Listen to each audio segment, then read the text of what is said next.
1952, Georges Brassens partit pour la première fois dans le Dakota. Ses amis, ses proches l'emmenèrent dans des clubs plus ou moins privés où il y côtoya des personnalités plus ou moins fréquentables, dont celle qui à l'époque n'était encore qu'une jeune choriste écervelée, qui sera un peu plus connue plus tard sous le sobriquet de Madonna. Quand elle le vit, la donzelle, qui n'était encore qu'une jeune choriste écervelée, lui dit « Prends-moi ».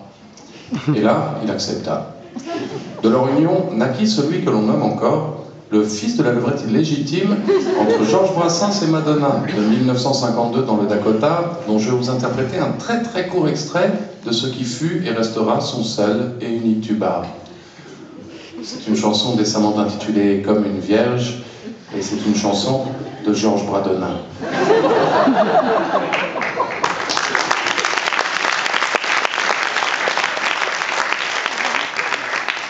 Vous allez pouvoir constater qu'en matière de glorification de la toute-puissance de la funky music, nous sommes servis.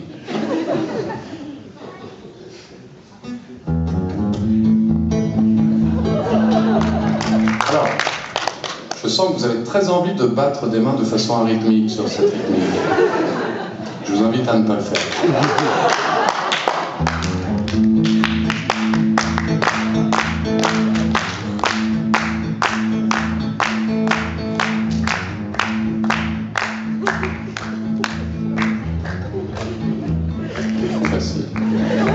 Je l'ai fait avec sauvagerie, mais au moins je l'ai fait. Je ne savais pas comme j'étais perdu avant de te trouver.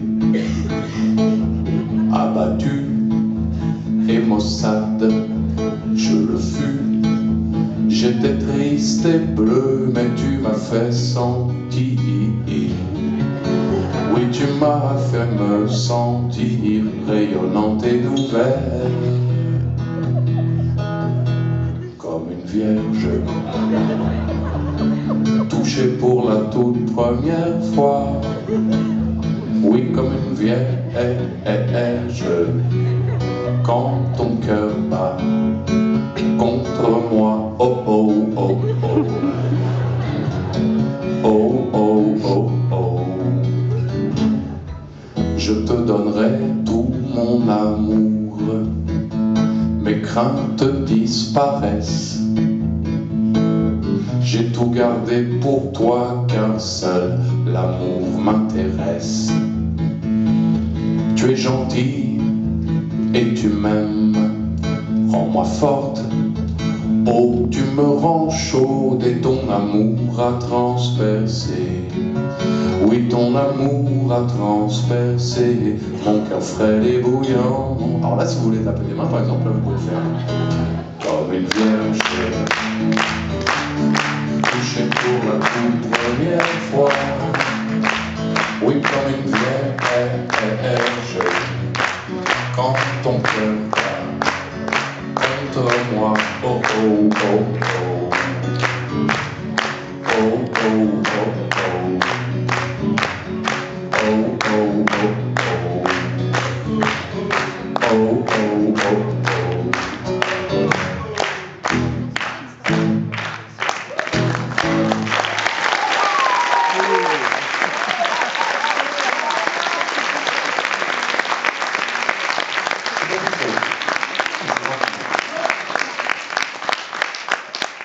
Quand en 1972, Léo Ferré se rendit pour la première fois dans la boîte de nuit, le Gibus à Paris, ses amis, ses proches lui présentèrent des personnalités plus ou moins fréquentables, dont celle qui à l'époque n'était encore qu'une jeune choriste écervelée et qui le restera fort fort longtemps.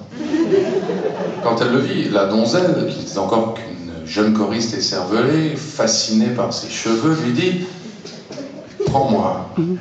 Et là, il accepta bien sûr. De leur union naquit celui que l'on nomme encore le fils du missionnaire légitime entre Lio et Léo Ferré de 1972. Dans la boîte de nuit, le Gibus à Paris, dont je vais vous interpréter, là je vous rassure tout de suite, un très très court extrait de ce qui fut et restera son seul et unique tuba. Dans votre sagacité légendaire, vous aurez bien entendu deviné qu'il s'agit là d'une chanson de Léo Ferré.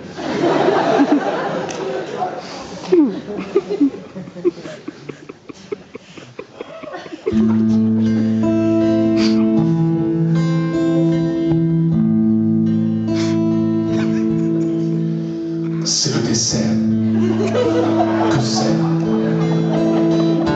l'abominable homme des neiges.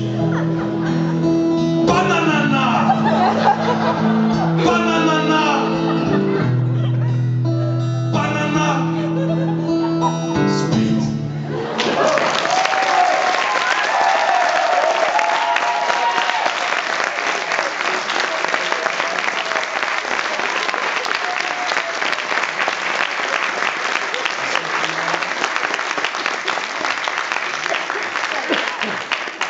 Et afin de m'excuser de ce que vous venez de vivre,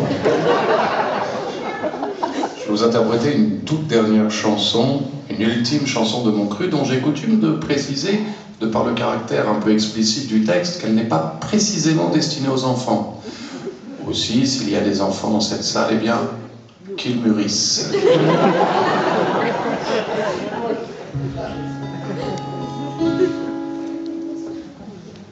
Pardon, ça c'est pour ce que vous venez de vivre.